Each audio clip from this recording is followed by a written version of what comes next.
안녕하세요. 모아바의 오민정입니다. 네, 2024년도 1회차 실기가 끝이 났습니다. 자, 우리 이번 시험은 조금 난이도가 있었죠. 어떤 문제들이 출제가 되었는지와 우리 신유형 문제 미리 보는 시간 갖도록 할게요.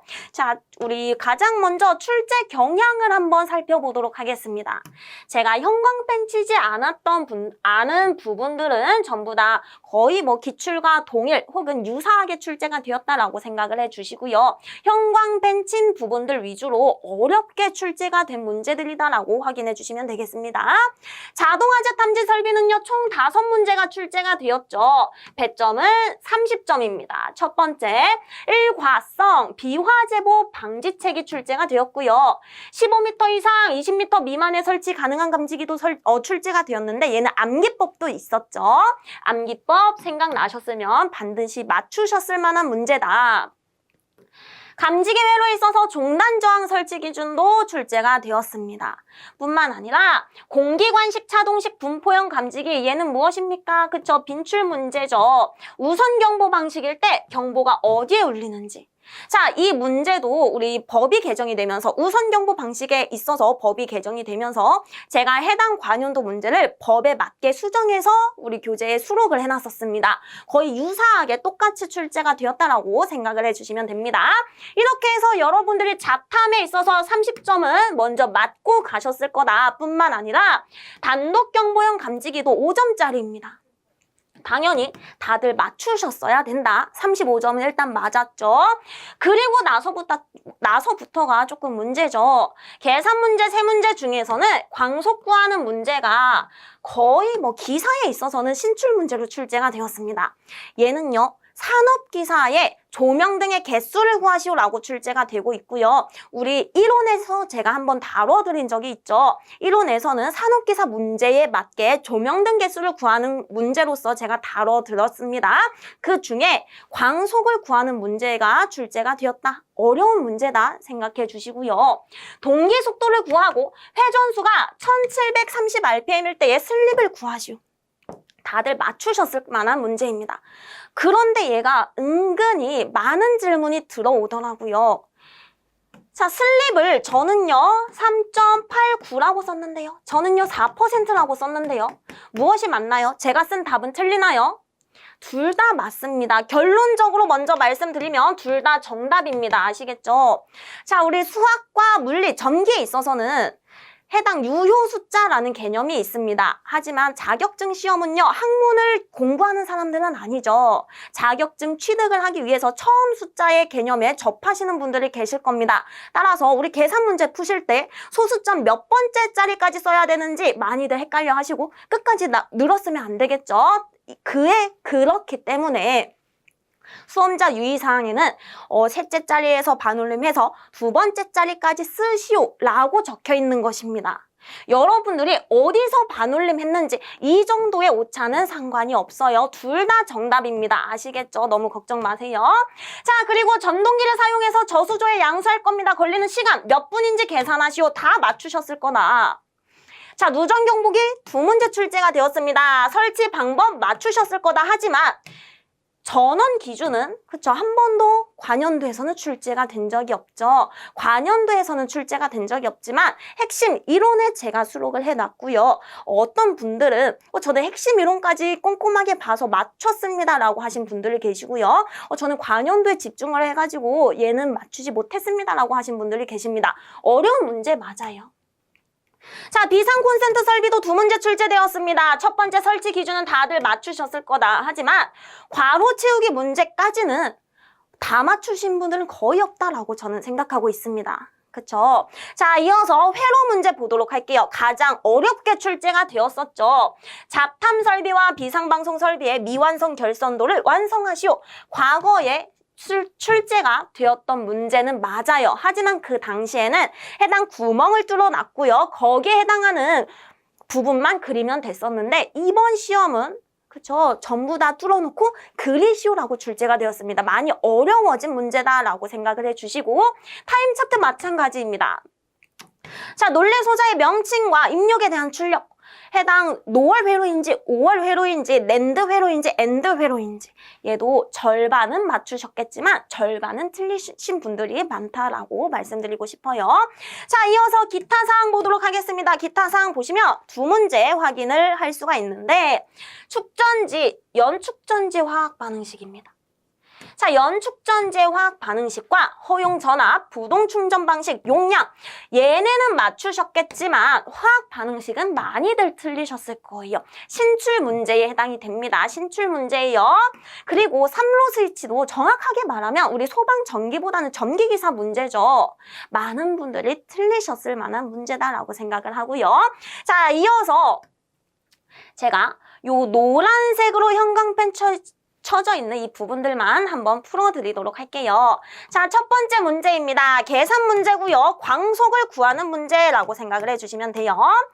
자, 우리 조명이 나오면은 여러분들은 애들은 신난다 요 공식 하나만 체크해 주시면 되겠습니다. 조명이 있네. 조명, 애들은 신난다. 애들은 신난다. 자, 많은 분들이 제 1원을 들으셨으면은 여기까지는 생각을 하셨을 겁니다. 하지만 그때 당시에는 조명의 개수 몇 개인지를 구하는 문제였으면 1원에 수록이 되어져 있는 문제는 얘는 지금 그쵸 광속을 묻고 있죠. 광속 F에 관해서 나타내 보도록 할게요. UM분의 AED입니다. 자, 각각의 인자들 먼저 간단하게 확인을 하도록 할게요. 요 A는 단면적이겠죠. E는요. 그쵸 조도입니다. 몇 룩스인지 D는요. 감광 보상률으로서 유지율분의 1입니다. 감광 보상률 D 인자가 그대로 주어지는 경우도 있지만 거의 대부분 우리 문제에서는 조명 유지율이 주어집니다. 아시겠죠? 따라서 유지율분의 1을 대입을 해주시면 돼요. 자, F는요. 광속입니다. U는요. 조명률이고요. N은 등 가구 개수가 되겠다. 자, 그럼 이제 여기에 다 대입을 해주시면 되겠죠. U 무엇이다? 조명률이다. 0.5 곱하기 몇 개? 40개 분의 단면적 가로 곱하기 세로죠. 곱하기 이 조도 주어집니다. 100룩스이고요. 아, 조명 유지율이 주어졌네요. 우리 감광보상률은 유지율분의 1이기 때문에 0.85분의 1 해서 계산해 주신다면 1764.71 가장 중요한 단위까지 적어주시면 되겠습니다. 자, 넘어가서요. 우리 비상 콘센트 설비 문제 한번 풀어보도록 할게요. 비상 콘센트 설비 설치 기준에 관한 문제는 다들 맞추셨어야 됩니다. 하지만 해당 문제는 거의 대부분의 우리 수강생들이 틀리셔도 되는 문제입니다. 아시겠죠? 자, 비상 콘센트 설비의 전원 회로는 하지만 가는 맞아야 돼요. 전원 회로는 단상 교류 220V인 것으로서 그 공급 용량은 1.5kVA 이상인 것으로 해주자. 비상 콘센트의 플러그 접속기는 접지형 2극이었죠. 접지형 2극 플러그 접속기를 사용해 주셔야 되겠습니다.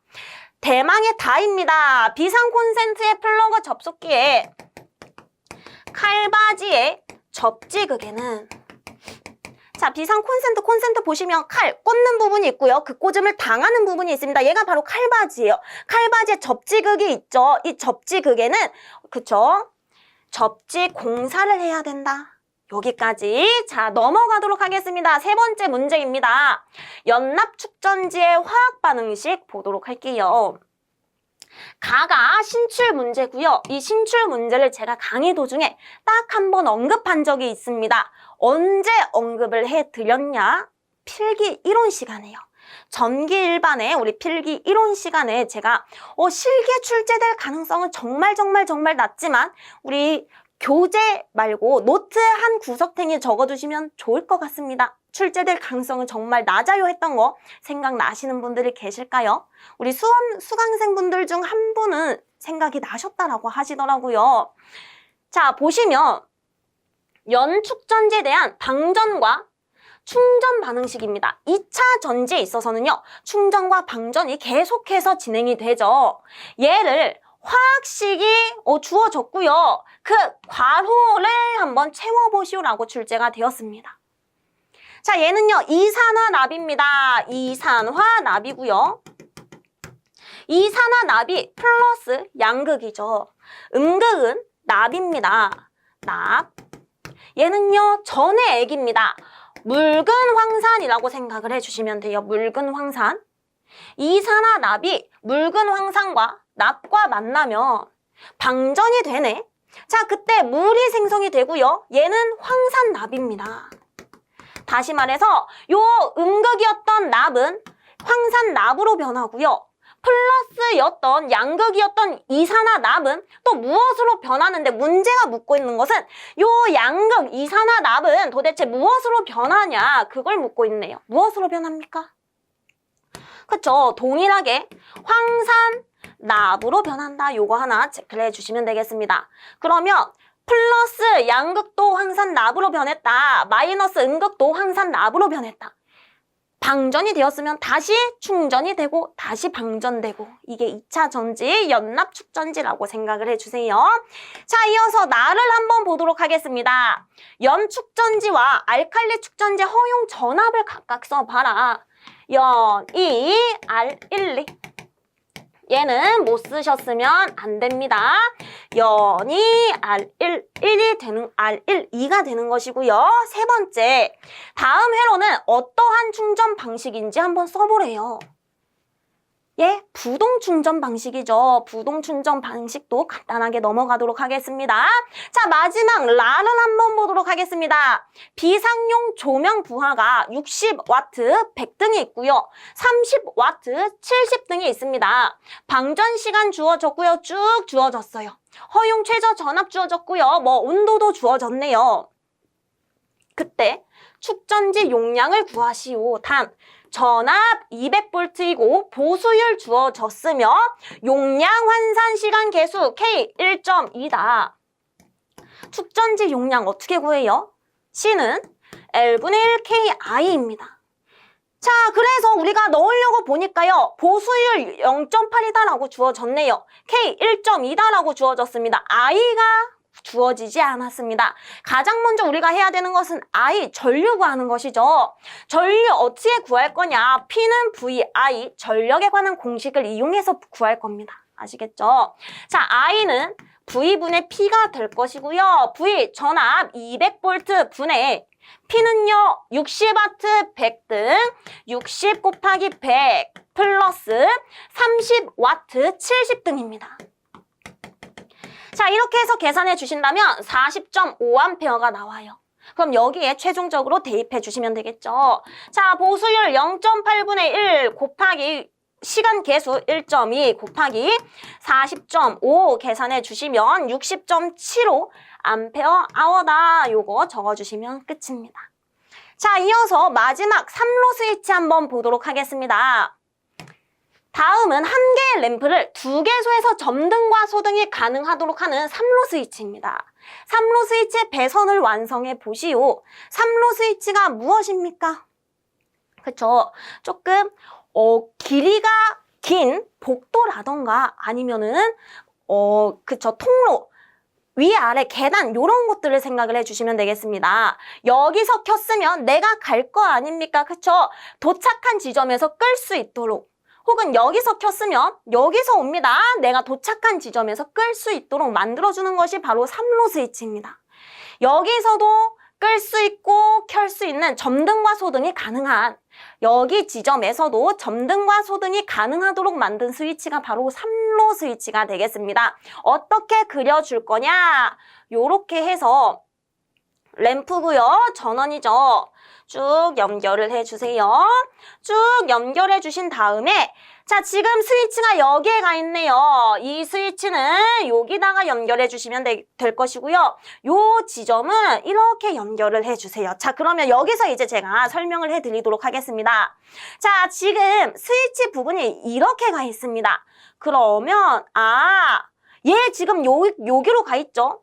회로가 끊겼네요. 꺼진 상태가 되는 것이고요. 내가 여기가 있던 스위치를 여기에다가 딸까닥 하고 두도록 하겠습니다. 다시 말해서 여기는 이제 없는 것이고요. 이렇게 연결이 되었다라고 한다면 내가 스위치를 여기서 여기에 놨을 때는 이런 식으로 와가지고 램프에 점등이 되도록 만들어주는 것이다.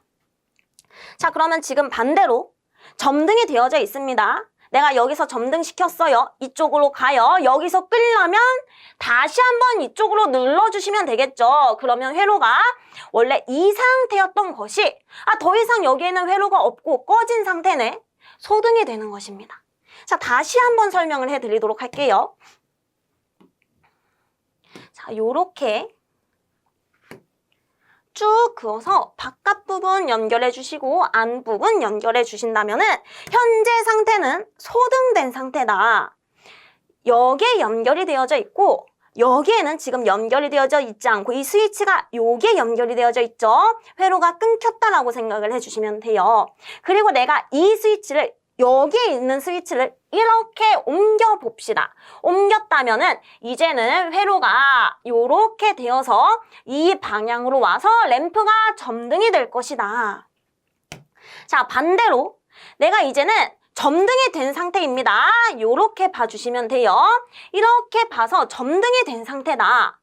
내가 끄도록 하겠습니다. 여기에 있는 스위치를 여기에다가 옮겨주시면 되겠죠. 그렇게 된다면 이제는 이렇게 진행되는 것이 여기가 회로가 끊겼네요.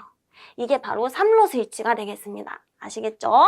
자, 이렇게 점등과 소등이 가능하도록 하나의 회로는 그렸습니다. 근데 어떤 분들이 또 질문을 주십니다. 그러면은요, 저는 얘를 여기에 연결하지 않고 얘를 여기에 연결했는데요. 얘를 여기에 연결했는데요. 이렇게 연결하셔도 맞아요. 한번 확인을 해보도록 할게요. 자, 여기 있는 상태입니다. 회로를 따라서 그려볼게요. 그러면 지금 램프에 점등이 될 수가 있겠죠. 내가 그러면 이제 요 방향에 있는 스위치를 이쪽으로 옮겨보도록 하겠습니다. 옮겼다면은 이렇게 와서 더 이상 여기는 끊긴 것이죠. 램프가 소등이 되겠다. 자, 그리고 나서 다시 한번 아까처럼 그려서 해석을 해드리도록 할게요. 얘를 안쪽으로, 얘를 바깥쪽으로.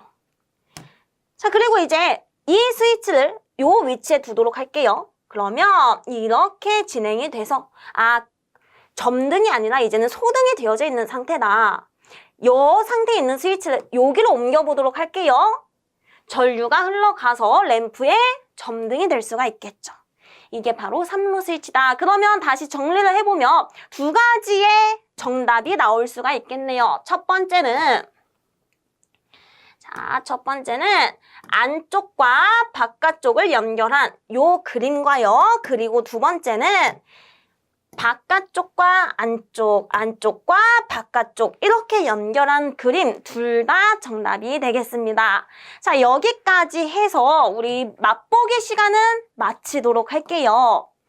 나머지 다른 모든 문제는 모아바 사이트에서 만나도록 합시다.